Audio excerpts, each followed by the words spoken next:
Well, here we go again. This is episode number 5. Number 5 is the one where we bring in much improved audio. I hope our listeners are appreciating that. That is true. If you don't appreciate it, you should go back and listen to the first episode that we got it.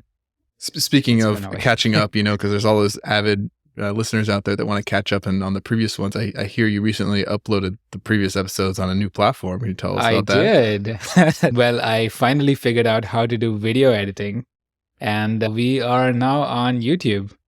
You search for @this is Unpacked or the Unpacked podcast. Hopefully our SEO is eventually not terrible that you type Unpacked podcast and you can actually find us. But if you want to listen to us on YouTube, we are there. And it should be known that this time around, I am already a subscriber at this moment versus our episode 2, where I was not yet a subscriber on any platform. But That's now true. I am now a proud subscriber. One more platform and then you'll be forgiven. Until then. That sounds good. On a moment of levity, maybe, I'm sure all our listeners are very avid and maybe rabid NFL football fans. I know the two of us maybe are not so. That's true. Super Bowl just happened, and as Bay Area residents, I think we're supposed to be sad. That's true. I can tell you're crying a little right now because I get it, man. It's That's tough. True. Yep. And I did see a lot of crazy videos on TikTok on a lot of disappointment, but I do think the TikTok is a great way to consume these events in post. In case there's no FOMO for me. Like my girlfriend and I were watching some. We were on a plane during the game, so I didn't see it live. But the TikTok content is stellar, especially anything covering the Nickelodeon channel, the stream of the game, which had a different set of announcers and all sorts of post effects. Hilarious. I also think I saw more of Taylor Swift on TikTok than I saw the actual game. So, certainly, despite the fact that they only had 53 seconds of Taylor content from the game. Well, in all fairness, I'd heard of Taylor Swift before. I'd heard of Travis Kelce, so it's true. Yeah, I think most people have. So they're both good at their jobs, but one of them happens to be a billionaire and that is true, and world renowned. So. All right. Well, we'll dive into the topics for this week. We're going to talk about 2 topics. The first one is Meta has stopped recommending political content in all of their recommendation surfaces, particularly Instagram Reels and Threads, which is their Twitter competitor. We'll dive into that a little bit more. And then the second topic we're going to talk about is, what's it called now? Gemini, or I guess it was Bard before. Google had their equivalent of ChatGPT called Google Bard on the web primarily. They have now rebranded it to Gemini. It's now available, disappointingly, as a separate app on Android, but not as a separate app on iOS. And it's only also launched to a subset of iOS users, which James is very smug about. I am very smug because I am an avid Android user, have yet to be coaxed into the Apple ecosystem. That's true. I wish I would have held up as long as you did. Well, so with that, let's dive into the first one. So let me tee this up. Meta basically made an announcement last week that they will stop recommending political content across their recommendation surfaces. So this is primarily, when I say recommendation surfaces, this is essentially places where Meta is essentially the algorithm that is determining what is being amplified to users. If you follow somebody, let's say you follow like a congressman, you follow like a particular account, you will still be able to see most of the content that they share, both in the news feed on Instagram, not the stories. Actually, it is visible in feed and stories. It's a little fuzzy whether it's actually still visible in like the Reels interface itself. I don't know if you read about that, James. I think my impression was that it was also affects like discovery recommendation. Right, that's what I thought. Okay. Scrolling through Reels as well. So yeah, that's fair. And then I guess for those of our listeners who might not be in the US, there is the presidential election coming up in 2024. And then I think there's also a bunch of other local elections. I know San Francisco has like the mayor election, a bunch of like other local representatives are up for re-election again. The other nuance that might be useful is they do mention in their press release that users have the ability to go and toggle whether they want to see political content. It is turned off by default. And we know that a lot of these default settings are very powerful, but users have the ability to go turn on something deep inside the settings. I wonder who those wild people are that will go deep in the settings and say, I want more outrage. I want more political content. But that's true. People out there. So, James, first reactions. I guess, I think the distinction on that, if you're already following, that it's not affecting that content. I think that's kind of the opt-out obviously is something, if he shouldn't judge our users, but a user really, really wants open graph recommendations of, political content. Yeah. They can still opt in. So that's good. They have that. Yep. But then also I think another signal that a user might be given that they want political content is following specific accounts. Yep. So I think that's good that that's there. Like from a user's choice standpoint, I do wonder like what overall user sentiment will be about this change. Like we know defaults are powerful. Yep. I wonder how many people were already following a political account or how many were not. I think the thing that I looked to when I first thought about this is, at least in the US, looking at voter turnout. So of the percent of eligible users, or not users in this case, as the percent of eligible voters, how many actually ended up voting in the election? And a thing that is interesting change in the US is during a presidential election year, it's significantly higher than during what we call midterm, which is those elections that happen on 2 years into a presidential campaign. So a president is elected, voter turnout there is like 55-60%. Which you'd want it to be higher, but it's okay. And then during a midterm election year, which still has important things to be elected, it's down like 40%. I think most recently, because of the political atmosphere, we had higher than that engagement. So I said 40%, but I think the most recent one had almost 50 for a midterm. Interesting. Year. Okay. So I thought of that kind of dynamic as a signal that, how many people out there are actually going to miss the content, like how many of them are actually engaged enough that they want this political content in their sphere. There's only max 60% of people on a presidential year, and then even fewer on lesser years. So how many people are going to be missing the content was the first thing I thought about. That is true. I guess the one thing I would probably push back on the 60% is, I know in the US specifically, there are just challenges that make it difficult for users to turn up and vote. Like I know, for example, a lot of people have like multiple jobs, like polls open up at specific hours, close at specific hours. I know that there are also elections during like bad weather season, things like that, where there's storms and all that kind of stuff. So I think it's fair, the 60% number, where it's an estimate of like how many people actually ended up voting. But it's probably reasonable to say that the number that cares about like the political process is maybe like higher than that. Certainly, but I would say maybe that's where the contrast between presidential and midterm years is important. Because theoretically, whatever effect from voting laws that inhibit people from voting applies to both midterms and presidential. So there's still that, I guess, 20% gap, 15-20% gap in turnout.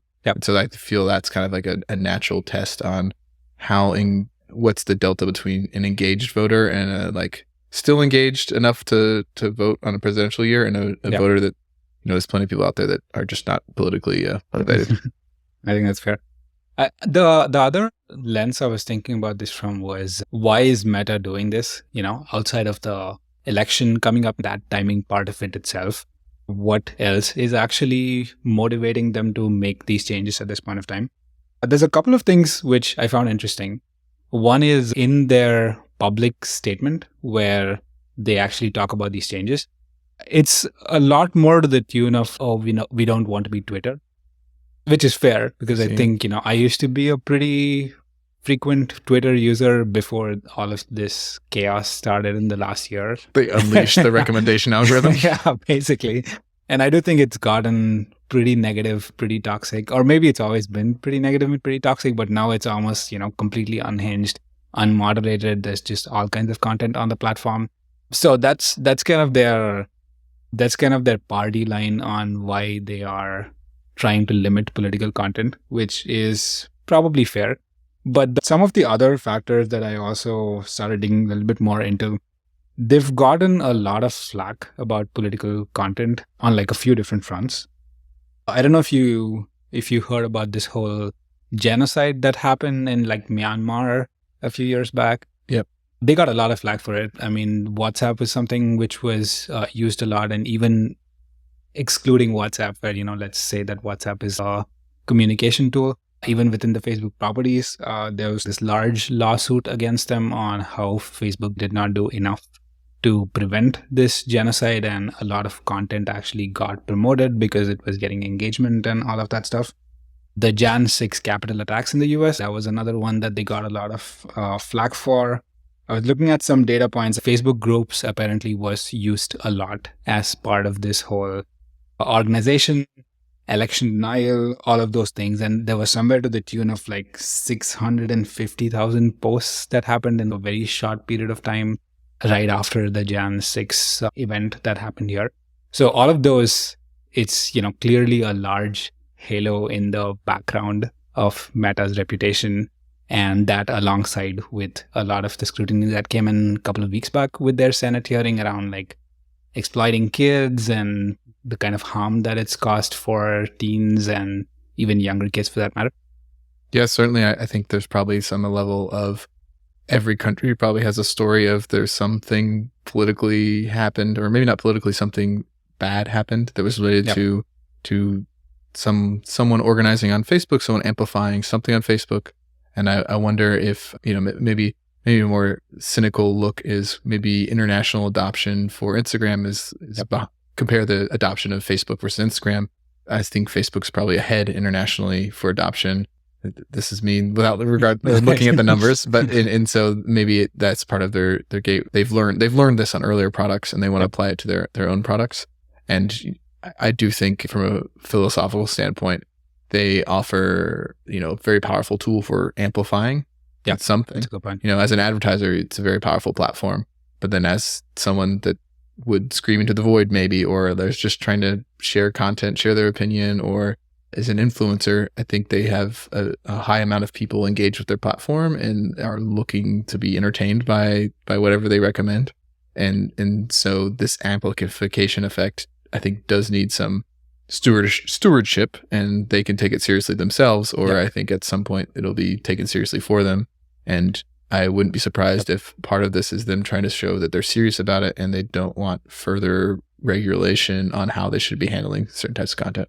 That's fair. I mean, I don't know how much of it is, them trying to do the right thing here versus them trying to wash their hands off of this.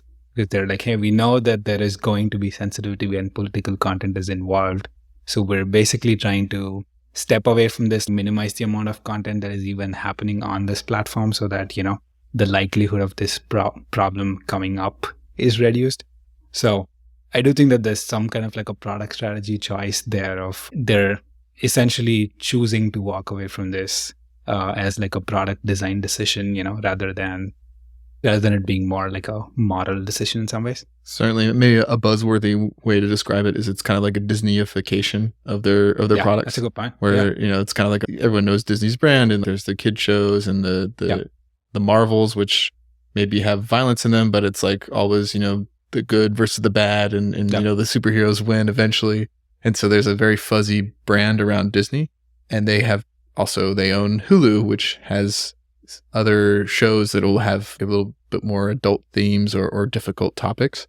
And so I'm not saying that they'll go all the way to have separate brands targeting different things, but it does feel like we see past success where let's call them both media properties, where a media property kind of restricts their content to be more, palatable and polite society, or okay for kids, something like that. And so it's not a crazy idea to say, hey, we restrict our content to not by default give you this stuff. That's a really good point. And I think the other interesting data point that I read in one of their press releases, I don't know how much of this translates to Reels, but they did mention that in the Facebook app itself, the percent of content that is political is today apparently very less. It's like 3%, something like that. Interesting. Which is fairly surprising.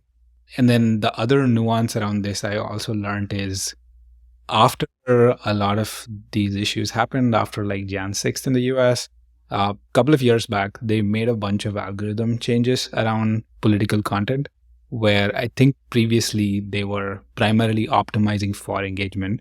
So it's kind of like if you have an enraged thread with like misinformation on it, and like a recommendation algorithm or like a ranking algorithm does what you design it to do. And if you design it to optimize for engagement, it is going to rank that kind of content higher. So one of the changes that they said they did make around that time is starting to evaluate the political type of content differently. There was not that much detail, but they said something to the tune of using user surveys as a measure for success versus just using, engagement as the source of truth for training their algorithms. My guess is like some of those changes has also changed the distribution of how much of their content is political. And then with more and more of like reels and things like that, where there is more algorithmic decisioning happening versus maybe feeds where it was, semi-algorithmic, semi-you following kind of thing. This is probably a good point for them to start walking away from some of these more risky decisions, which don't have a lot of business upside for them. Yeah, I think the business upside also sounds pretty important here. Yeah. I think I want to touch on that in a second, but related to what you just said, I will be curious. I guess I'll never experience it. It's not part of my normal doom scrolling flow. Does not involve Facebook properties, but I am curious what they consider political. Yeah. And I'm sure it's like algorithmically decided, or an ML model is deciding this. But because I think at the edges, there's like a difference between a message being political and someone talking about like a policy. I mean, the root of the words is similar, right? But if someone's talking about housing policy in the United States, describing the situation and talking about facts, will that be labeled as political versus someone that's trying to push a particular agenda, whether it's, no more tall buildings or more buildings? That is clearly more like politically aimed. So I'm curious how that will end up affecting it. Will it catch the nuance between a policy discussion versus political activity? But I think that's a tough thing to drive. And also I'm curious how many users are actually, deep in the nose of policy. And I think that maybe I'll reference my earlier numbers on like most political topics or policy topics. Yep. Will you get that 40% of eligible voters into that? Maybe not. Maybe they're just voting how they're told to vote. Yep. That's a good point. I mean, my guess is if you were designing and ranking algorithm for this, you're probably coming up with some kind of like a threshold prediction of, on a scale of like 0 to 10, how political this is. And I would not be surprised if somebody at, Meta is kind of making this decision. Okay, this is an election year. Like we're okay with, the threshold for what's considered political is like higher. And, maybe we'll moderate it a lot more in like an election year versus a lot less in a non-election year. So that's like the fascinating state of like where media is today, where there is a bunch of these algorithmically determined platforms which are, kind of playing with the scale of, what gets amplified and not. Certainly, and I think that's a not exactly a dark secret, but it's a thing that I think folks that aren't used to it should be aware of. Is a lot of these things, there's kind of like a target that you're aiming for, and you can turn the knob, so to speak, of more or less. Usually, it's not humans validating everything; it's some sort of AI, and you can tune it for getting the outcome you want. And so it's likely that this is not like a blanket all recommendation is gone. They're saying it's all gone, but it's probably like something that is quoted to be at least 50% political is gone, and they twist that knob as you described. Yeah, that's a good point. The other one, okay, so I think I understand why Meta made this decision, right? I think historically they've shown time and again that they're essentially like a hardcore capitalistic entity. They care about shareholder value a lot more than stakeholder value. They've kind of consistently shown in the past that they're willing to make trade-offs that increase like shareholder value, even if that comes at the cost of affecting democracies. So I guess even with that bias, if I'm trying to be fair, okay, I can understand why Meta made that decision. I think what concerns me about this is in terms of political discourse today, especially in the US, there is a lot changing. We talked about this a little bit last time, where cable news is basically in like structural decline. It has been in structural decline for a long time. Cable itself, maybe news might be the last part of cable that's still alive. Yeah, that's right. a lot of media organizations have been through like layoffs even in the last couple of months. I was trying to look at the list of companies that had layoffs. There's NBC, Business Insider, LA Times. All of them had layoffs in the last month. Canada has a pretty large media corporation called Bell Media, which I think is owned by like Bell Labs, but they own a bunch of media properties. They had a pretty large round of layoffs this week. So like a lot of these structured media organizations are becoming more and more smaller. And one of the trends we talked about last time is like this essentially, whatever you want to call it, like dispersion, decentralization of like how news propagates and how like discourse around civic issues is happening. It's becoming more and more distributed, and it is getting distributed through platforms like YouTube, through platforms like Instagram, through platforms like TikTok. And that's just like the reality of how this information moves around today. These are less of, I mean, they are editorial in some ways where, they're kind of holding the keys to the algorithm and what gets amplified or not. But they're primarily like distribution channels. And then when one of, the top 3 distribution channels starts limiting the kind of content that can go around, I think that is fairly detrimental to like state of democracies. Like you're essentially, again, like I understand that Meta as a private company is allowed to do whatever the hell they want. It is their platform. They can control, they can like not show things, they can show things. But I do think this essentially putting on a default where by default, this content is not visible to users. I think that's going to significantly limit the amount of political discourse happening, especially going into an election year. And so what's the alternative then, that they would continue to have this, but add more fact checking, or what's the alternative you see? Yeah, I think there's probably more clinical solutions that you can think about, right? For example, I use TikTok a bunch. It's been interesting. I think my TikTok feed used to be much less political before. And I think I'm starting to see a lot more political content over the last few months, maybe. And I don't know if that's a consequence of just the algorithm identifying what I like more or what I want more of versus, is this actually like an external thing? There's like a lot happening in the world right now. But I do think that on TikTok, for example, there are a lot of legitimate media properties, which are, not like old school CNN, the established media properties, but there are a lot of like smaller digital first media properties that actually create a lot of very valuable content, and that gets distributed through TikTok. And then there is also a bunch of junk content. Like you can actually literally see them in the names of the accounts, for example, right? It'll be like a junk string. There is, they have a random set of followers. They have a random set of users, a random set of like videos that they've uploaded. You can actually go to the account and then you could fairly easily as a human look at it and say, okay, this is not legit. So if I think like one clinical solution can be like, can you weed out accounts like that? Like actually have, truly quote unquote verified accounts, so that it's not just a bunch of random people spewing misinformation. Certainly. Yeah. I think the verifying something like that, I've also come across short form video content from traditional media or more trustworthy sources. I remember early in the pandemics, found the ones from the Washington Post really funny. And then more recently, I've seen some from, I forgot, NPR maybe. Oh, yeah. And so there's clear cases where whether the content is political or not, or it's just describing the situation, it's maybe something to evaluate, but that content can be made by traditional. It's just a channel, right? Like you said, the content is being made by news organizations. Absolutely. There's also like podcast clips, for example. I think I've seen a lot of absolutely. podcast clips of like interesting content on like fairly both ends of the spectrum. Lex Friedman did this interview with Jared Kushner, who is, obviously a controversial person. He's Trump's son-in-law. He was also the Middle East foreign advisor, whatever, to like President Trump.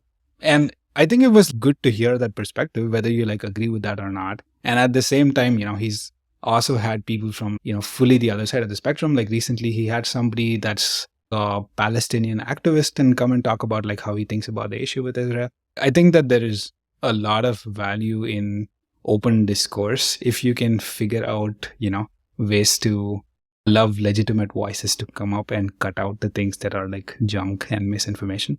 Yeah, to some extent, maybe we can contrast this with the past technology, how cable news worked, Yep. where this open graph recommendation software before Facebook changes, giving you, whatever political content. Yep. That's different than the status quo on news channels, where typically, at least in the US, whichever way you were raised or your family leans, your team follows a certain news channel, right? Yep. So to some extent, those folks are already locked into an ecosystem of a certain point of view, and there's very little open graph recommendation. I'm doing air quotes right now. Yep. And that because those news companies have certain goals, and they'll structure their content to achieve those goals. And maybe once in a while they'll have like interviews that are across the aisle or something like that. But with this open graph stuff, like the algorithm, I guess, has control of what you see. And so, I mean, maybe you end up with the same result where you only engage in the stuff that reinforces your worldview. And so the algorithm only gives you stuff on your team's content. But that is something that could have existed where they continue to allow political content. But now you can only have the stuff from your team, because theoretically the people that do want the content are subscribed to their favorite, news outlet or political actor. And I think there's like reasonable ways to actually solve for this problem. For example, the whole echo chamber problem of you're just listening to views that are very close to your own. Like with something like large language models today, right? Like you could basically take a podcast clip and throw it into ChatGPT and say, hey, okay, tell me on a spectrum of left to right, like where does this view fall? Right? And if you are constantly 80% of the time, like maybe you're leaning like left or you're leaning right, there's a way to more thoughtfully algorithmically say, okay, we will give you the stuff that you like or the stuff that resonates the most with you, but you also kind of randomize this with, TikTok does this randomization really well.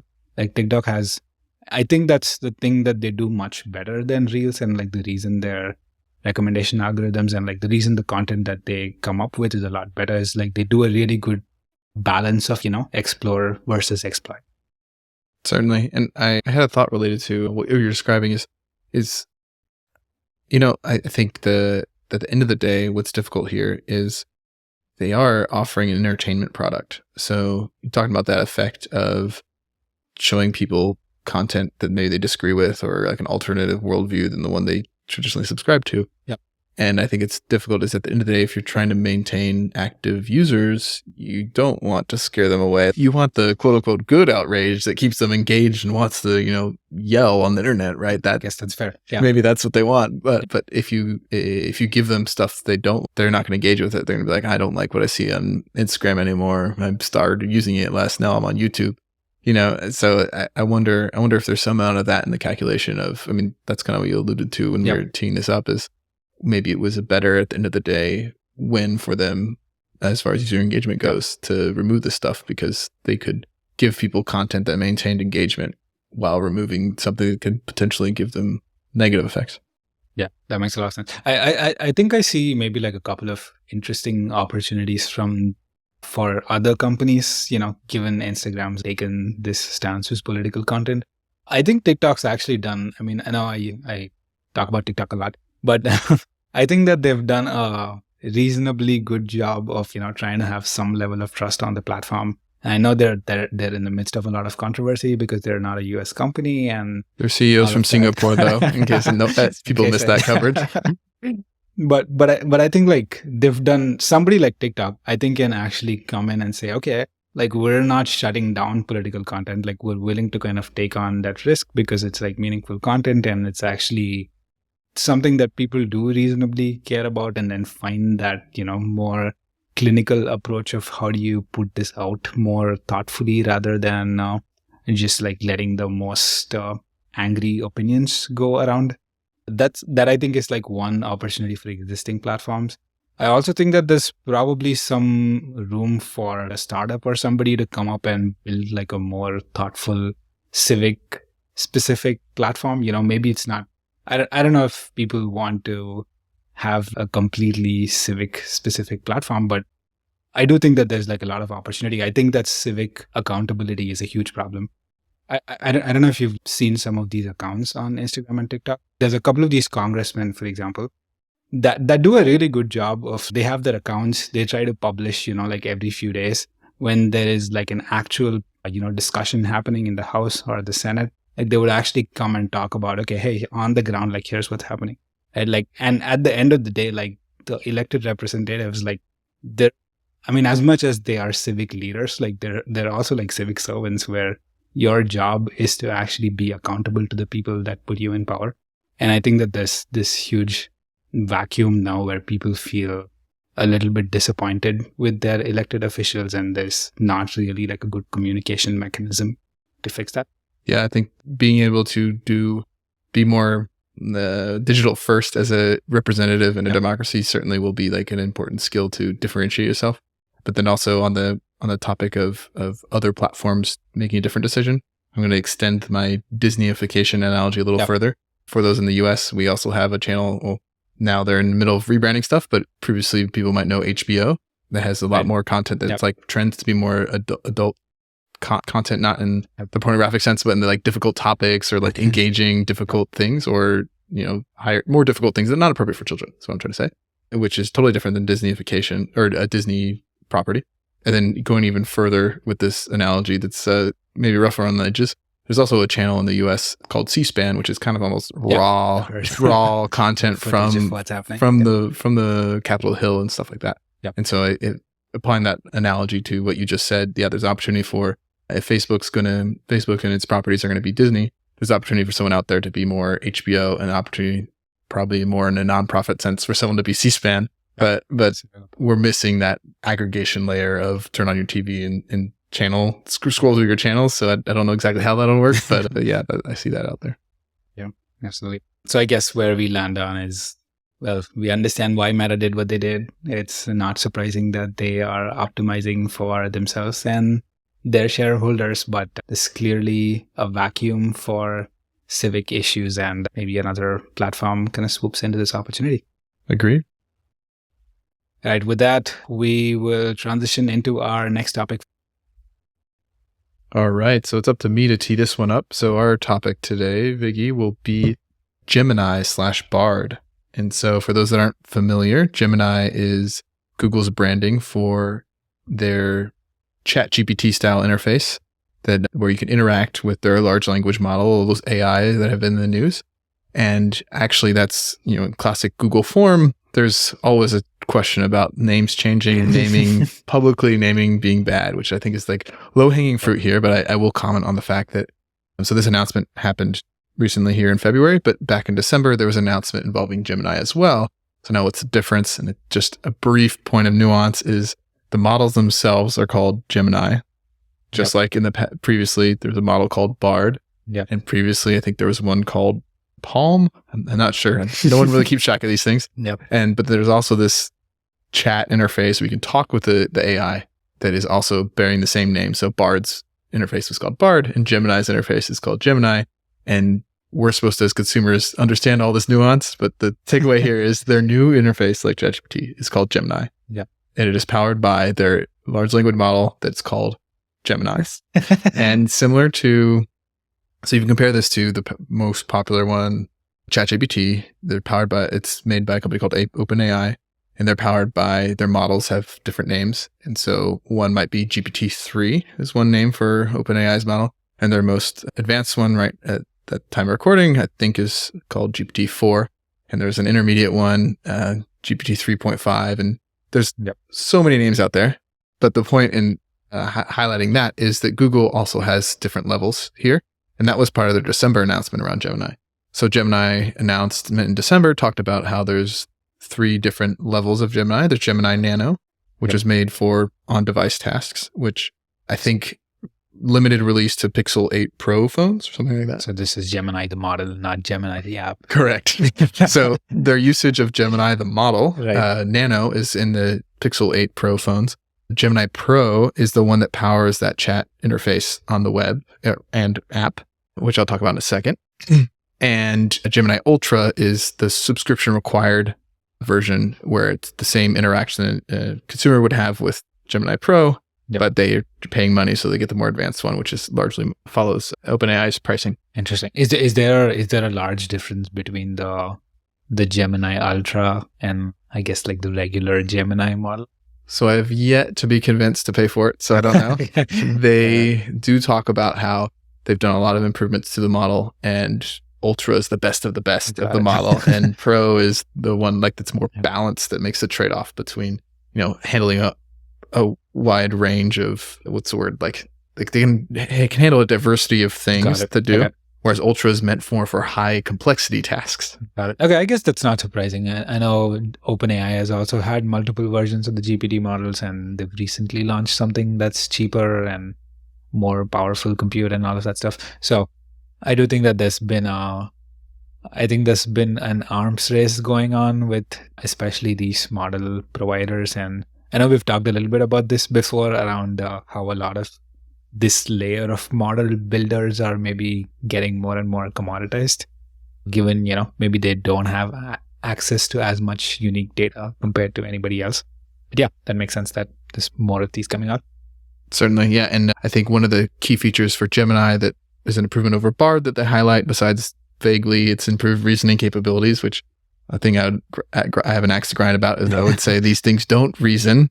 They're just spitting things out. But I think that's picking at nits.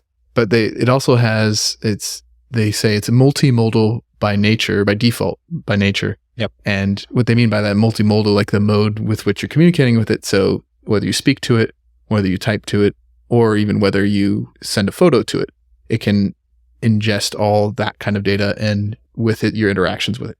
That's a really cool one. I mean, I think that we haven't talked a lot about multimodal before, but I do think it's a pretty large change in construct in terms of, being able to process images and videos and text in potentially like a single interface.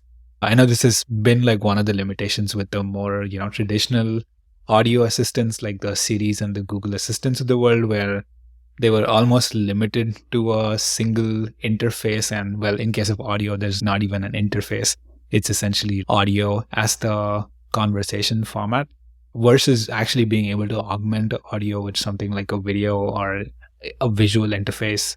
I think that's a really significant advancement. And again, this is not necessarily like a Google thing. I know GPT-4 or GPT-4 Turbo, those are also multimodal. So I do think that this is like a notable improvement, but maybe TBD how Google's multimodal is that much different from the other ones in the market. Yep.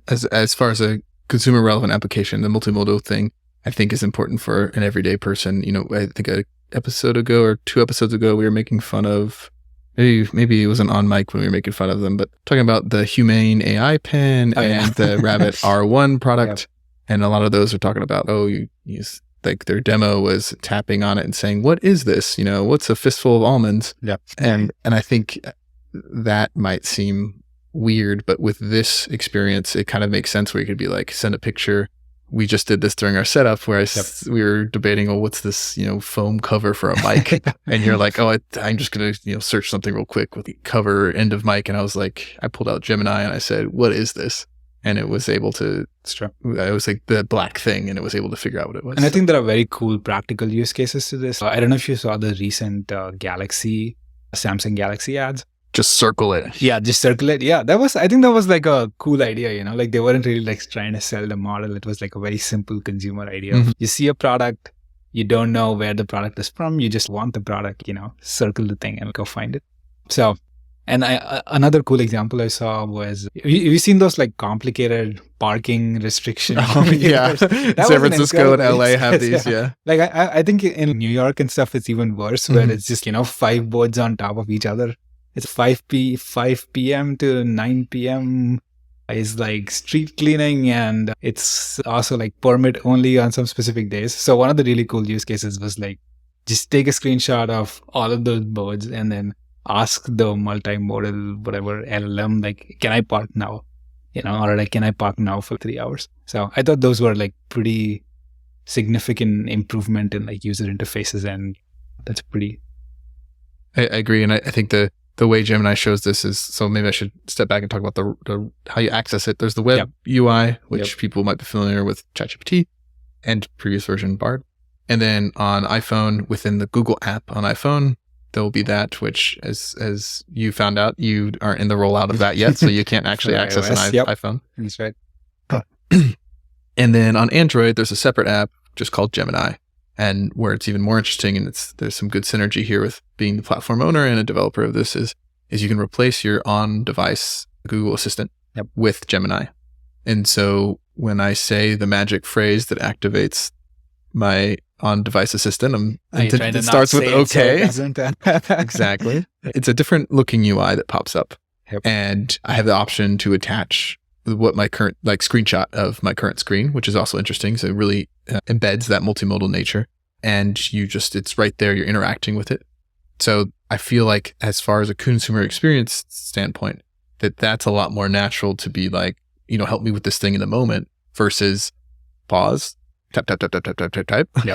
Oh, look at this chat experience I'm experiencing. Like, oh, I'm so happy that I'm forced to do this in a chat way. You just want to answer. You just want to do your thing, right? And so there's a little bit more of just do your thing kind of thing going on with that experience as your assistant on yeah, I think that's really cool. And in some ways, I do think that they're catching up to ChatGPT. Like ChatGPT has had a mobile app for a few months now.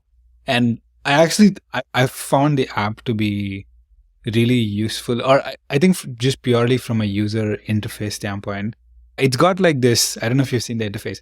It's got like this ridiculously simple interface. It's like, I haven't seen it on mobile, but I've seen it on web. It's incredible. It's literally it's like Craigslist in an app, It's got like one text box. It's got like a single linear page where, you have a conversation, and there's literally nothing else in the page. There's one input box at the bottom and then a text stretch at the top where you see your answers. So I think that's been like an incredible simplification of an interface in some ways where, it can do a lot of things, but the cool thing is it does it in this fairly intuitive UX kind of way, which I think that Google was probably overloading a lot of their interfaces even on web when they had the Bard product, for example. It still felt a little bit more like a loaded product, whereas with ChatGPT, it was like all the power with the Craigslist interface. So that critique still applies. The Gemini UI feels a little bit more polished, but it still has that a little more polish in that they added even more polish on it. So it feels more like a final consumer product than even Bard felt like. Yep. But I think the contrast with your Craigslist style UI, that sounds very utilitarian. I've seen it on the web, but I haven't seen it on mobile. The Gemini both on mobile and web, I find that it feels like it's got that soft touch from a designer to make it appealing to me as a user. But the downside is it's really hard for me screenshot stuff. The information density is low. So on web, on my big screen at home, that's fine. It's not really affected by it. But when I'm on my phone, it's like my question is off the screen and there's the LLM's response. And so I kind of feel a little bit of friction there where, I understand it's prettier, but even when I take a screenshot, I can't show, and I want to share someone a cool thing, I can't show them my question and the response. It's just the response. And I don't know, it's a little bit of a gripe with what the consumer's experience is here. I think one of the things I was thinking about was, what is it that, ChatGPT or Bard or I guess Gemini now, the app can distinctly do? What is it that they can uniquely do? And one of the things, I know we talked about this a little bit off mic before, is Google is by default connected to a lot of Google applications. So the examples that they had in their press release was around, being able to pull from within your Gmail if you were using Google Workspace, or being able to pull from your calendar, or even being able to pull for something like, Google Flights, for example, all of which in the case of ChatGPT are often enabled through integrations which are a lot more clunkier. There's a lot more dependency on external developers to support this and build experiences for that. So I do think that Google has a distinct advantage where they have a suite of products kind of similar to the Microsoft Copilot, where, if you are already using the Office suite of productivity tools, it kind of gives you access to more native things that you can do within these series of applications. So yeah, we were talking about what's the consumer experience here. Earlier we were talking about multimodal being a difference, and that's cool. And I think the other part is what you just described, and the technical term for it is retrieval augmented generation. And so that's what the technical term is for it. And that it's essentially you can teach a large language model to know that teach it how to go somewhere for a specific type of information. And then it will know when a user's query what they want something from a specific source, that it'll go there itself. And so like you mentioned, this support. It comes in the user interface. It's kind of obvious when you do a query and it thinks that you need to reference another service. If you ask about a local business or a video, or I forgot my other example, it shows a little logo of that service, like the little YouTube one, a loading sign, or like the maps and a loading sign. And so you kind of see that it's querying that, and it talks about how it queried it from there. But like you said, it can only access Google services. And it can also access select websites, which I found out. I was on a plane the other day and I had plane Wi-Fi, so enough to browse the web sometimes, but sometimes it would be slow. So interesting use case I found is I would ask Gemini to read the website for me. Yeah. What specifically wasn't downloading is I was trying to read the technical report about Gemini. So basically its performance against other large language models. Yep. And the PDF wasn't downloading because I think the airline didn't want me to download a PDF, even though it was like megabytes. And it was the older Wi-Fi where you can't stream. Anyway, I asked Gemini to summarize the response, or the compare the performance within, and was able to talk about stuff. Yep. Of course, I wasn't able to go verify that like it's referencing real numbers, but it was cool that Gemini could like download this PDF, read stuff about it, or potentially it already had something in its quote unquote brain about the PDF and it could summarize some stuff out of it for me. And this connection with this RAG ability is very interesting for applications like that you might have a more complex task to do. I mean, the simple one that I was messaging you about was there was a YouTube video. I didn't really want to watch the whole thing. And so I was like, summarize. It was like a Q&A with the creator. And that's a really cool use case. Yeah. I was like, I care about this creator's like content, but I don't really want to listen to 20 minutes Q&A. So I just asked it to summarize. Actually, it occurs to me that I didn't actually send you this example. I think the meta version I did as I sent the YouTube upload of our most recent episode of the podcast. Oh, right. Yeah.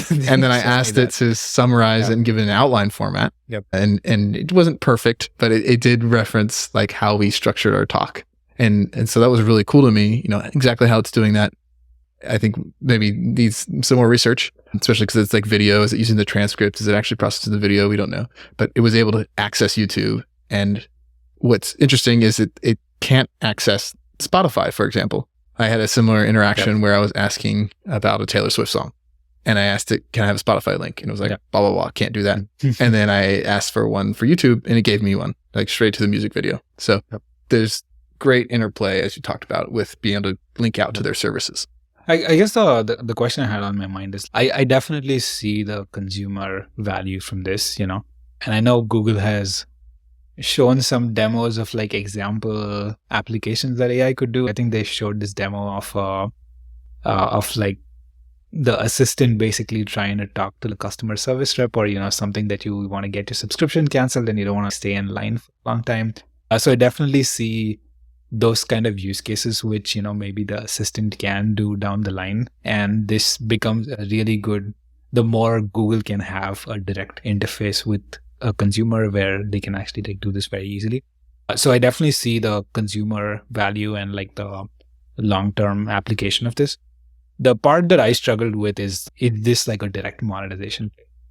Like I know that they have some of those paid tiers of the Gemini models for consumers. I'm curious, what's your take on, is this actually something that consumers would pay for?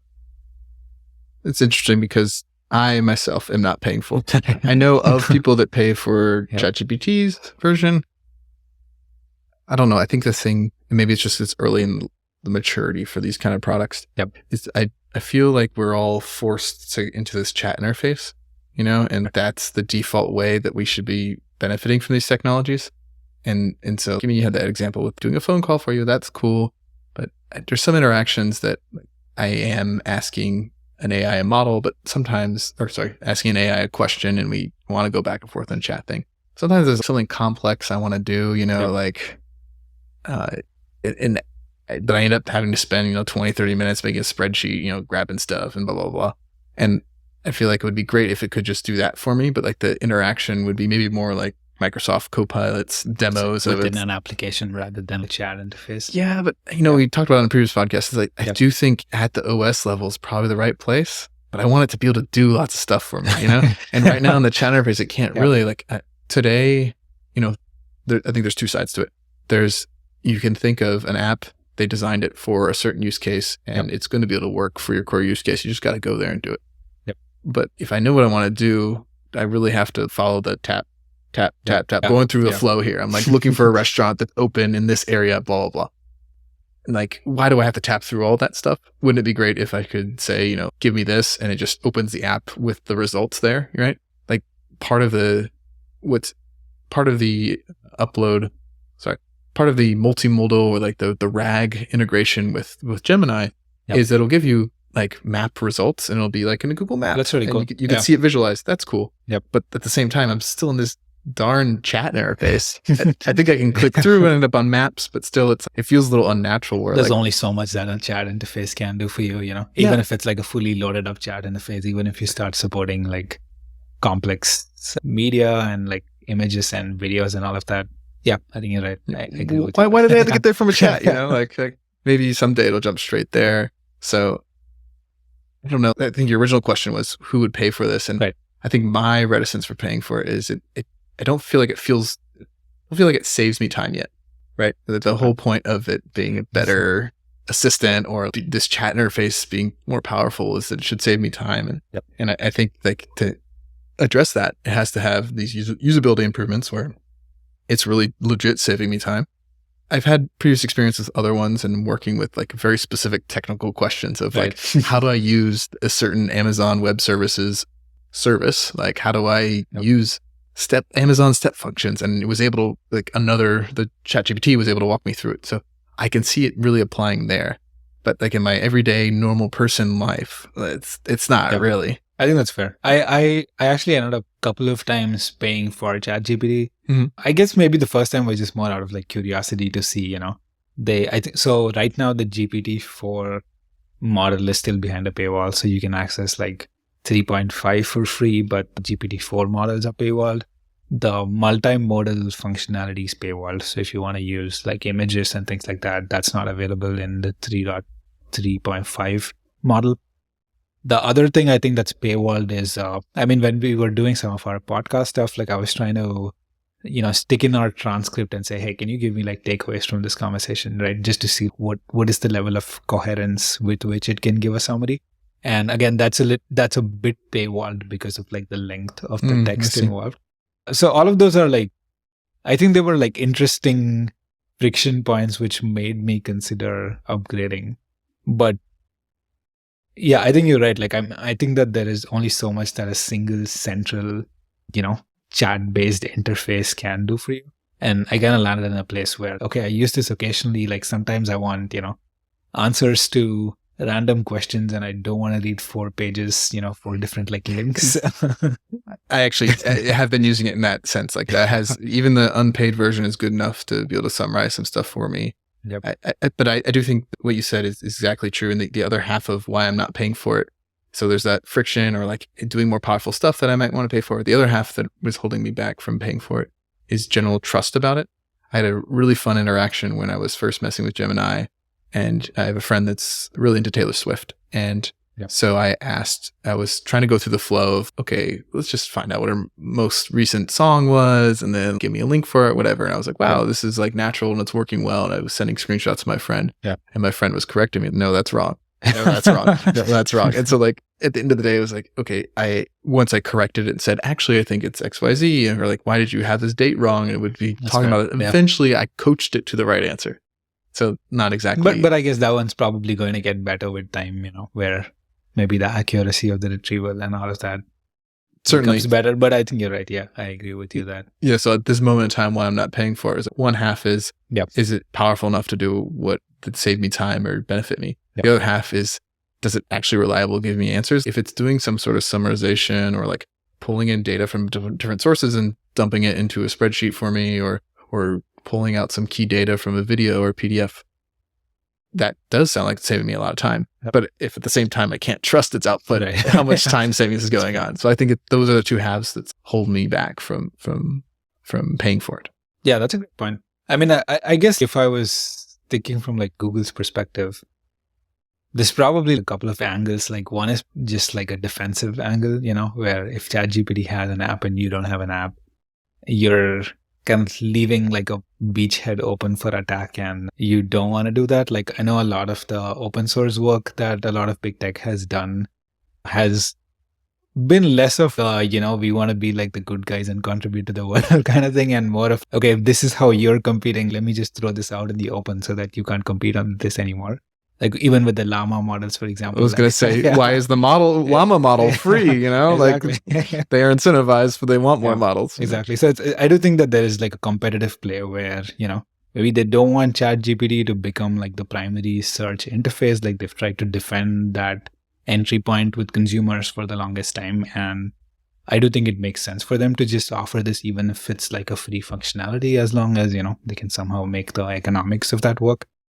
That's probably one. The second, this is a random thought. I think this is a bit of my hypothesis, and I'm yet to validate if this is like broadly true. I think that people have their guards down a lot more when they're talking into an open-ended chat interface versus Google search. I don't know if you felt that way. For example, when I generally search something on Google search, I will try to go into like incognito. I'll try to make sure like Google doesn't get my data. But for example, when I'm asking like random stuff to ChatGPT, because it's like a clean single box, there's not really much around it. It somehow psychologically feels like you can let your guard down. But I don't think it's actually true, because I think now you're giving up like a lot more information. Maybe you're giving a lot more nuance of information about yourself. But that I do think that if that is true, that's a nice play for Google, where, this kind of opens up a flood of new data for them about the consumers.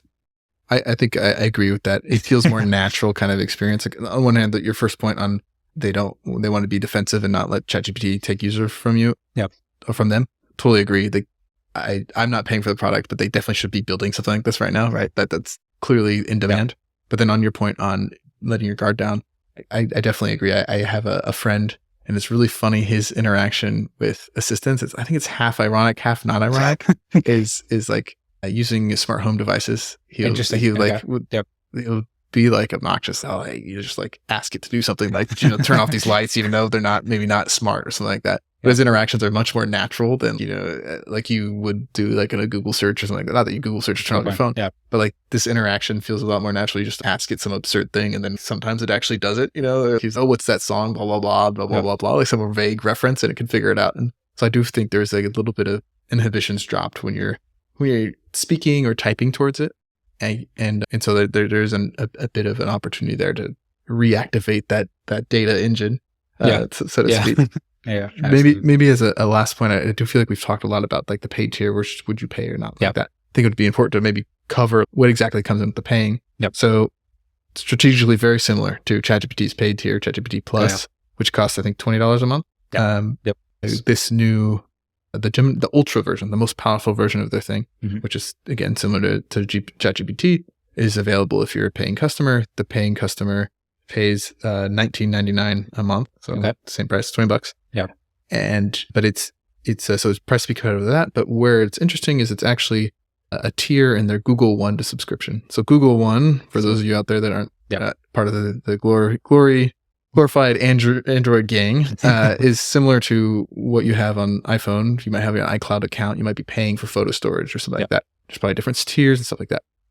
Google's version of that is called Google One, and it also bundles in the storage. Also includes your drives, your photos, and stuff like that. And so there's a new tier for Google One called Gemini AI plan, something like that.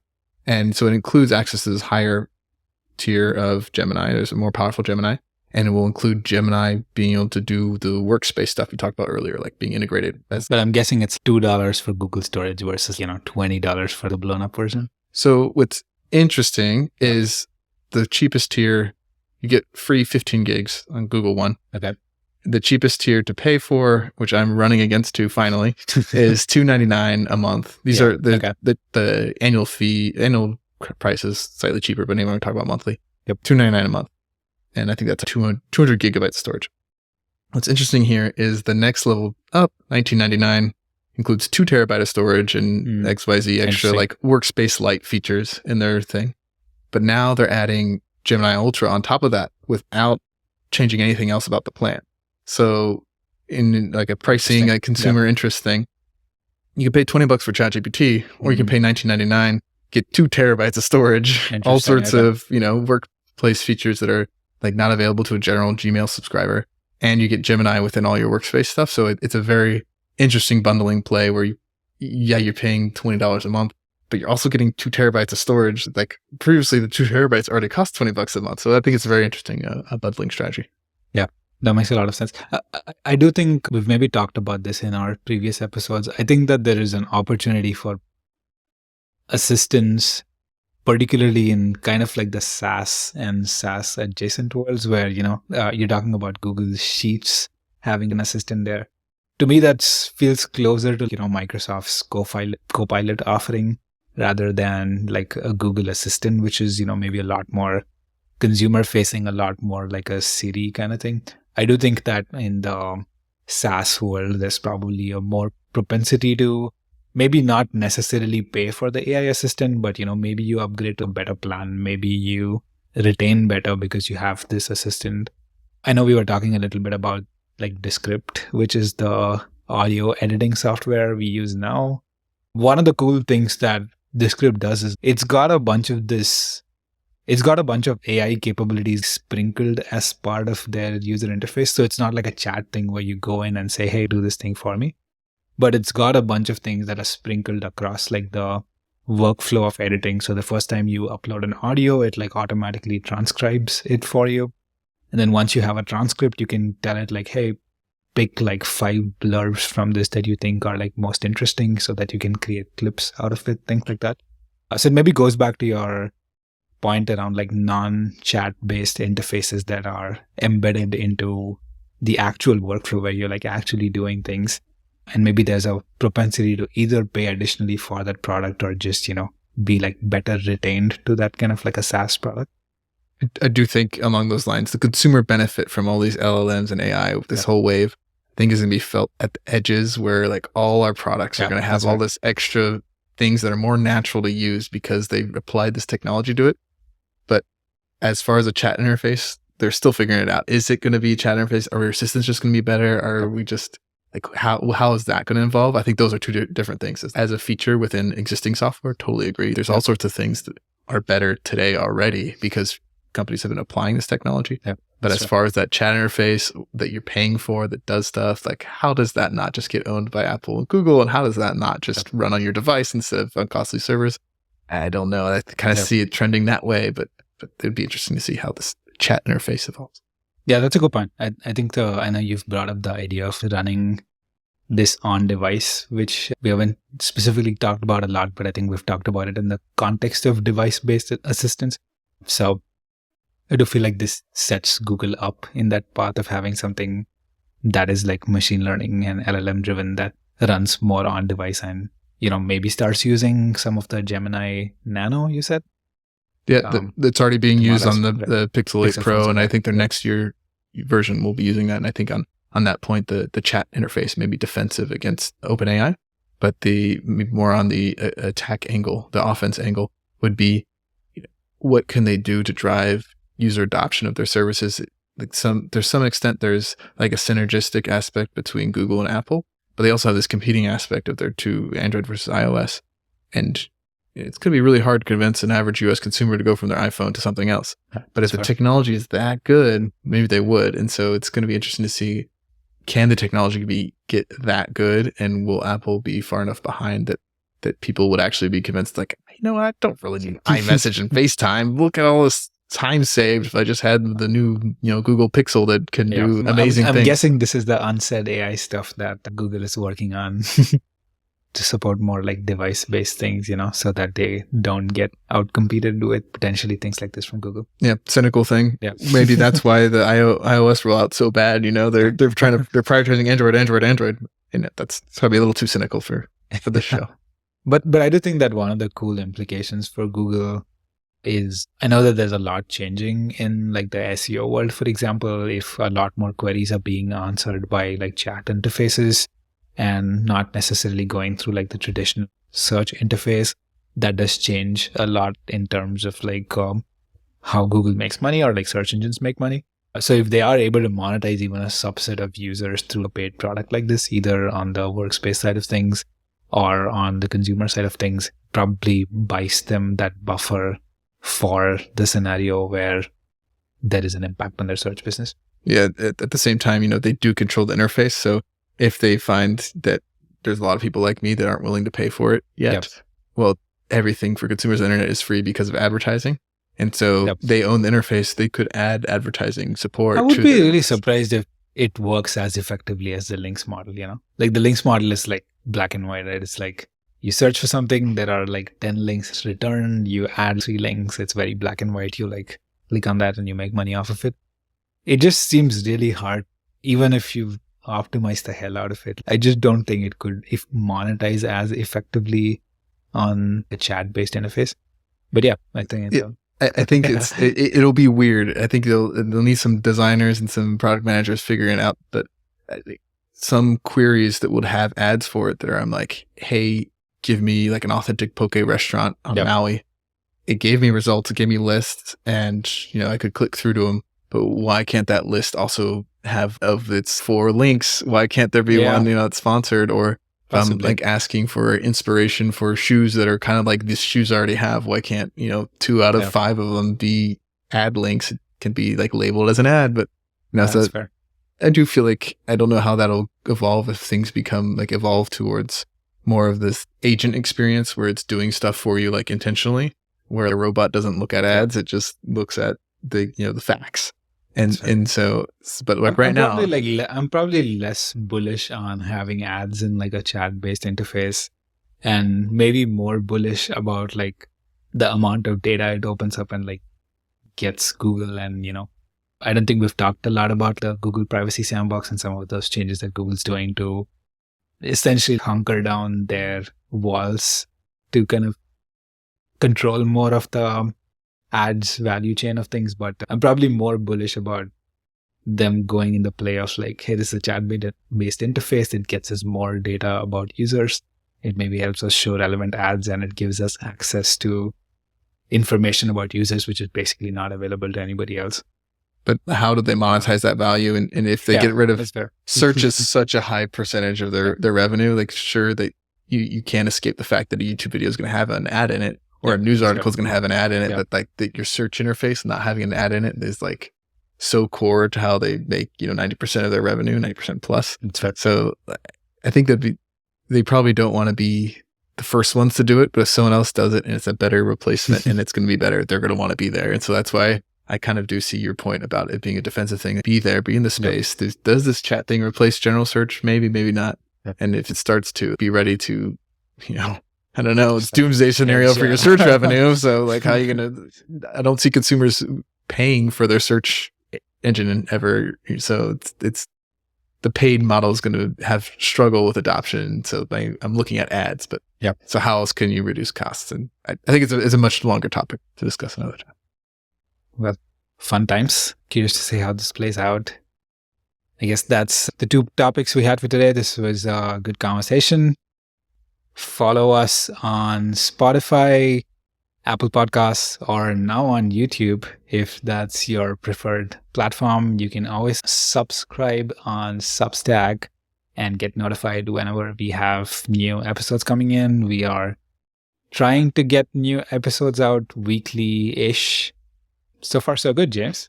So far, so good. And every week, and I think our users are going to be expecting better and better audio quality. And I don't know if we can get past this. Well, we'll keep trying. Sounds good. This is a fun conversation. Thank you for listening to us, and we'll see you again next week.